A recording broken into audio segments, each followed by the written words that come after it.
हाल ही में ट्रंप ने भारत के यूएस एक्सपोर्ट पर 25% टैरिफ लगाने का फैसला लिया और चेतावनी दी कि अगर भारत ने रूस से तेल खरीद जारी रखी तो और सख्त कदम उठाए जा सकते हैं।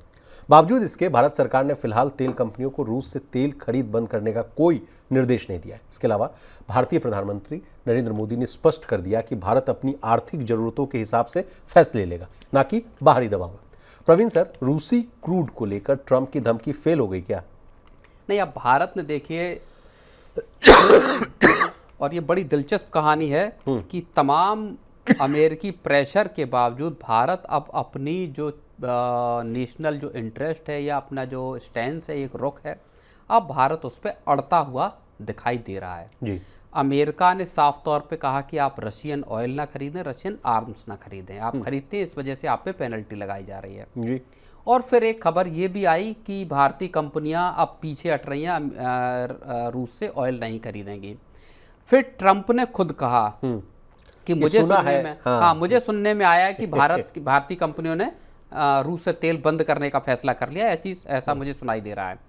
लेकिन अब जो ब्लूमबर्ग की खबर आई है जिसमें ये कहा जा रहा है कि सरकार, और ये होगा भी इसी तरह का, सरकार की तरफ से ऐसा कोई इंस्ट्रक्शन भारतीय ओएमसीज को नहीं दिया गया है, तेल कंपनियों को नहीं दिया गया है कि वो रूस से तेल न खरीदें। ओएमसीज यानी बीपीसीएल, एचपीसीएल, आईओसीएल, बिल्कुल, हाँ, जो भी ऑयल मार्केटिंग कंपनीज हैं इसका, और उसमें रिलायंस और इस तरह की कंपनियां भी शामिल हैं जो खरीदती हैं। इसका मतलब साफ ये है कि सरकार जो भारत के हित हैं उनको लेकर किसी भी तरह का समझौता करने को तैयार नहीं है। सरकार इस बात के लिए राजी नहीं है कि अमेरिका कह रहा है कि आप रूस से तेल न खरीदें और सरकार उस बात को मान जाए और कंपनियों को कह दे कि अब आप मत खरीदो जी।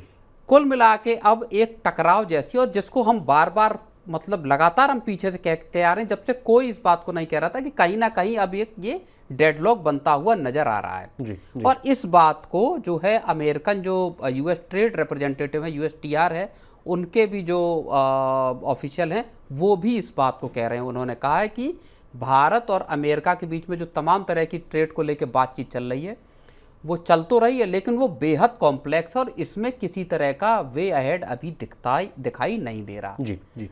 एक और सर, बिजनेस टुडे की एक रिपोर्ट है, उसको भी मैं कोट करना चाहूँगा। कहा जा रहा है कि भारत ने अमेरिका से जनवरी से जून 2025 के बीच करीब 2.71 लाख बैरल कच्चा तेल खरीदा। 2024 में जनवरी से जून के बीच में आंकड़ा जो था मात्र 1.1 लाख बैरल था। कहा जा रहा है कि केवल जुलाई 2025 में ही जून के मुकाबले अगर देखा जाए सर, तो 23% ज़्यादा कच्चा तेल जो है हम लोगों ने अमेरिका से मंगवाया है। तो कहा जा रहा है सर कि हम लोगों ने, ऐसा भी नहीं है जिस तरह से वे कह रहे हैं कि आप रूस से खरीद रहे हैं, हमसे नहीं खरीद रहे हैं, तो ऐसा तो नहीं है। डेटा तो कह रहा है कि आप अमेरिका से भी अच्छी खासी मात्रा में तेल खरीद, अमेरिका से खरीद रहे हैं, लेकिन उसमें एक कॉस्ट का मसला भी है। सरकार तैयार थी कि ठीक है, हम अमेरिका से अपना डाइवर्सिफाई करेंगे, ऑयल बास्केट है अपनी, उसको डाइवर्सिफाई करेंगे और अमेरिका से क्रूड लेके आएंगे। लेकिन भारत पूरी तरह से अमेरिका से क्या अपना 100% या 50%, 60% ऑयल रिक्वायरमेंट जो है, क्या वो अमेरिका से पूरी कर सकता है? नहीं। इसका जवाब है नहीं। वजह उसकी ये है कि भारत और अमेरिका के बीच की जो डिस्टेंस है उसमें जो लॉजिस्टिक्स की कॉस्ट बैठने वाली है वो आपकी पूरा का पूरा जो इंपोर्ट का जो स्ट्रक्चर है उसको गड़बड़ा देगा। रूस भारत के पास, और इसी वजह से भारत के पास एक बड़ा फैक्टर इस बात का आ जाता है कि वो रूस से तेल खरीदे। भले रूस का जो यूराल ऑयल है वो भारी है, उसको रिफाइन करने में मुश्किल होती है लेकिन और एक और दूसरा फायदा ये भी तो है सर कि हम लोग को $10-20 प्रति बैरल के आसपास का कम डिस्काउंट पर भी मिलता है। बिल्कुल, तो वो जब से रूस और यूक्रेन की जंग शुरू हुई तब से भारत को अच्छे खासे डिस्काउंट पे रूस तेल दे रहा है, और न केवल भारत को दे रहा है बल्कि चीन को भी दे रहा है। दोनों देश मिलके एक बड़ा हिस्सा रूस का ऑयल को खरीद रहे हैं, चाहे कितने भी सैंक्शन अमेरिका ने या यूरोपियन यूनियन ने रूस पे तेल को लेकर लगाए जी। तो दोनों देश खरीद रहे हैं। अमेरिका की सबसे बड़ी जो परेशानी है वो इस बात की है कि ट्रंप ने कहा व्लादिमीर पुतिन को कि आप युद्ध रोक दें, और उन्होंने उनकी बात को इधर से सुना और इस कान से निकाल दिया जी। और इस बात से बौखलाए ट्रंप। देखिए, ट्रंप बौखला आजकल ज़्यादा जल्दी जा रहे हैं, और यही चीज़ हमको भारत के संबंध में भी दिखाई दे रही है, यही चीज़ रूस के संबंध में भी दिखाई दे रही है। ट्रंप चाहते हैं कि दुनिया ये बात मान ले कि वो दुनिया भर में जंगें रुकवा रहे हैं, लेकिन 3 उदाहरण दूंगा जहां पे कि आपको चीज़ समझ में आएगी। न तो वो गाजा में जंग रुकवा पाए, इजराइल हमास के बीच में न तो सीज फायर को टिकवा पाए, एक ब्रीफ पीरियड के लिए हुआ, अभी फिर सीज फायर ब्रीच हो चुका, वहाँ पे फिर लड़ाई जारी है। एक, रूस यूक्रेन के बीच तमाम कोशिश की, जेलेंस्की व्हाइट हाउस पहुंचे, बेइज्जत हुए, तमाम तरह की घटनाक्रम हुआ, कई दौर की बातचीत हुई फ़ोन पे, पर्सनल, लेकिन ना वहाँ हुआ। तीसरा, भारत और पाकिस्तान के बीच में ट्रंप बार बार दावा करते हैं, अभी फिर उन्होंने एक दिन पहले दावा किया कि साहब मैंने ट्रेड डील का हवाला दिया और जंग रुकवा दी। और अब भारत वो बात बता रहा है कि हमने ट्रेड डील ही नहीं की आपसे, तो क्या ही जंग का आपका उसको रुकवाने से कोई वास्ता है। सरकार और प्रधानमंत्री साफ तौर पर कह चुके, किसी नेता से कोई, उनकी दुनिया के किसी बड़े नेता से उनकी सीज फायर को लेके कोई बात नहीं हुई, ये साफ तौर पे संसद में बताया गया। ट्रंप को नोबेल चाहिए, पाकिस्तान ने उसको नॉमिनेट किया उस चीज़ के लिए। बाकी पूरी दुनिया उनको ना नॉमिनेट कर रही, ना इस बात को स्वीकार रही कि आप किसी तरह का जंग को रुकवा पा रहे हैं या किसी तरह का एक चेंज लेके आ पा रहे हैं। तो ट्रंप उस वजह से ज़्यादा बौखलाए हुए हैं, उसी वजह से वो चाहते हैं कि पूरा का पूरा जो रूस से तेल की जो खरीद फरोख्त है, मतलब अमेरिका की कोशिश ये थी कि रूस का पूरे इकोनॉमिक्स को या इकोनॉमी को पूरे के पूरे को कोलैप्स कर दिया जाए इन सैंक्शंस के जरिए। वो करने में पूरी तरह से फेल हो गए हैं। जी सर, एक आंकड़ा है कि भारत अभी जो है रूस से करीबन अपनी ज़रूरत का करीब 40% जो तेल है वो हम लोग रूस से इंपोर्ट करवाते हैं। और रिपोर्ट्स के मुताबिक ये भी कहा जा रहा है कि भारत हर दिन करीबन 1.15 मिलियन बैरल क्रूड ऑयल हर दिन रूस से खरीदता है। चलिए सर, एक और ट्रंप साहब की बात हो रही थी, एक और स्टेटमेंट पर हम आपसे चर्चा कर लेते हैं सर।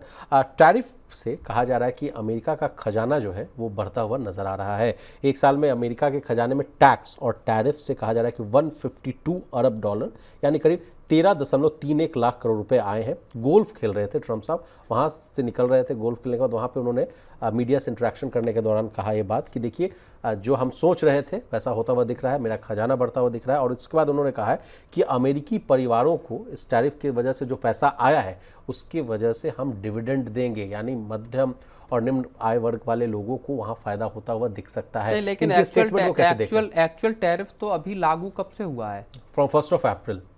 नहीं, वो तो सारे 90 डेज के लिए पॉज ही कर दिया था। तो एक्चुअल टैरिफ तो मुझे जो समझ में आता है वो लगभग 1 अगस्त या उसके आसपास से या कुछ पीरियड पहले से लागू हुआ।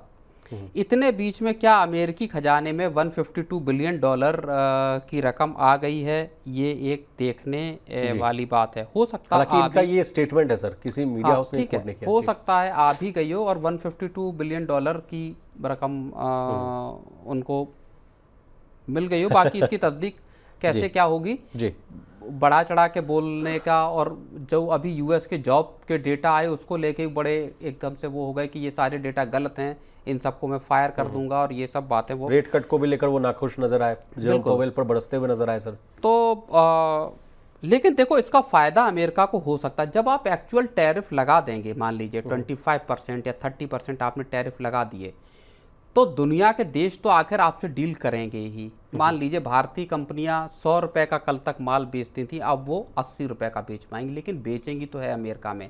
अब वो माल बिकेगा, उस पर 25% टैरिफ लग के जाएगा, वो 25% खजाने में जाएंगे, तो खजाने को तो पैसा ज़्यादा मिलेगा ही, ये तो बिल्कुल तय चीज़ है। तो उसमें कोई इतनी बड़ी चीज़ नहीं है। लेकिन आपके यहाँ क्या इन्फ्लेशन उतना बढ़ जाएगा जो कि आपको जो फ़ायदा हो रहा है उससे बड़ा, जो कि हमने पिछले एडिशन में भी मनी सेंट्रल की बात की कि $2000 पर पर्सन, 2 लाख रुपए। बिल्कुल, तो वो अगर $2400 सर, बिल्कुल $2400 का अगर आप पे बर्डन एक फैमिली पे पड़ता है अगर महंगाई का, तो क्या वो इस रकम से ज़्यादा नहीं बैठेगा? तो ये कुछ चीज़ें ऐसी हैं जो ये बताते हैं कि अमेरिकी इकोनॉमी के हाल अब आगे क्या होंगे, वो थोड़ा सा चिंताजनक हो सकता है। इसके अलावा प्रवीण सर, हम आपसे ये भी चर्चा करना चाहेंगे कि 25 तारीख को वहाँ से अमेरिकी अधिकारी जो है वो भारत का दौरा करने वाले हैं। कहा जा रहा है कि इंडिया यूएस ट्रेड डील पर भी कुछ चर्चा हो सकती है, 6ठे राउंड की बैठक हो सकती है। कहा जा रहा है कि इन तमाम चीज़ों का जो डेडलॉक आप कह रहे हैं उसको दूर करने की कोशिश की जा रही है। तो अब India US relations, Russia crude oil की चर्चा हो रही है, तो इस पॉइंट पर भी आपकी टिप्पणी चाहेंगे? नहीं, बिल्कुल, देखिए अब डील का एक जो डील को लेके जो अनसर्टेनिटी है वो अभी कायम है, पहली चीज़। सरकार और ख़ास तौर पर अब प्रधानमंत्री जो ये कह रहे हैं कि आप स्वदेशी अपनाइए, घरेलू चीज़ें खरीदिए, मेड इन इंडिया प्रोडक्ट्स को खरीदिए, इसका मतलब ये मैं समझता हूँ जिस तरह से साफ तौर पे अब प्रधानमंत्री बोल रहे हैं, उसका मतलब अब ये है कि भारत अपने देश में बनी चीज़ों को कंज्यूम करने के हिसाब से देख रहा है। कंपनियां अमेरिका को एक्सपोर्ट करें जितना हो सकता, नहीं तो इनवर्ड जो डिमांड है, घरेलू जो डिमांड है, उसके बूते इकोनॉमी को आगे बढ़ाने की कोशिश, और यही अपील वो प्रधानमंत्री करते हुए दिखाई दे रहे हैं। इससे समझ में जो बात आती है वो ये आती है कि आने वाले वक्त में हो सकता है जो ट्रेड डील है उसकी बातचीत अभी और लंबी खिंचती हुई दिखाई दे जी। और किसानों का मसला है, जो जीएम क्रॉप्स का मसला है, जो डेयरी फार्मर्स का मसला है, वहाँ सरकार नॉन नेगोशिएशन के मूड में है। किसी तरह का वहाँ पे कोई समझौता करने के लिए सरकार राजी नहीं है।